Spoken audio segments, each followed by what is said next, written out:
ఇలా TRS BJP కలిసి కాంగ్రెస్ ను ఎదుర్కోవడానికి కిషన్ రెడ్డి గారు కేసీఆర్ గారు కలిసి ఒక డ్రామా ఆడుతా ఉన్నారు.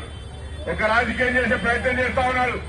నేను అడుగుతా ఉన్నా ఇక్కడ స్థానిక కిషన్ రెడ్డి మంత్రి, భారతీయ జనతా పార్టీ కేంద్రంలో అధికారంలో ఉన్నది.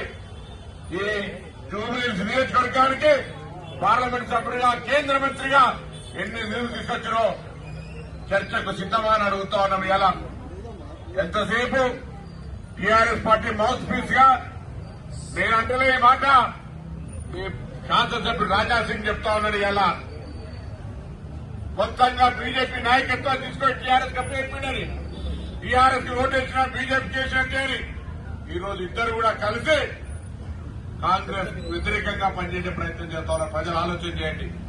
కాంగ్రెస్ ఏం తప్పు చేసింది? కాంగ్రెస్ రేషన్ కార్డు ఇచ్చి తప్పు చేసినట్టు చెప్తా ఉన్నారు. కాంగ్రెస్ మహిళలకు ఉచితంగా బస్సు ఇచ్చి తప్పు చేసిందని చెప్తా ఉన్నారు.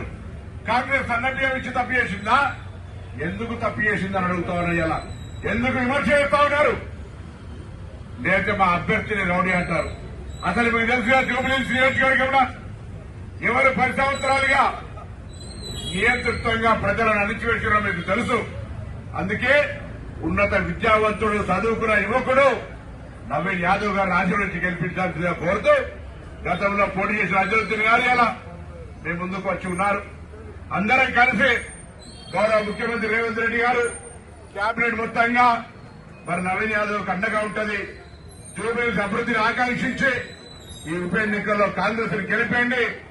ఇక్కడ అన్ని సమస్యలు ఇన్ఛార్జ్ మంత్రిగా నేనే చొరవ తీసుకుని పరిష్కారం చేసే బాధ్యత కాంగ్రెస్ ఎమ్మెల్యేగా జూబ్లీహిల్స్ నవీన్ యాదవ్ కు మొత్తం అందరం అండంగా ఉంటామనేటువంటి మాట మనవి చేస్తూ పెద్ద అజరుద్దీన్ గారిని మాట్లాడాల్సిందిగా కోరుతా ఉన్నాను.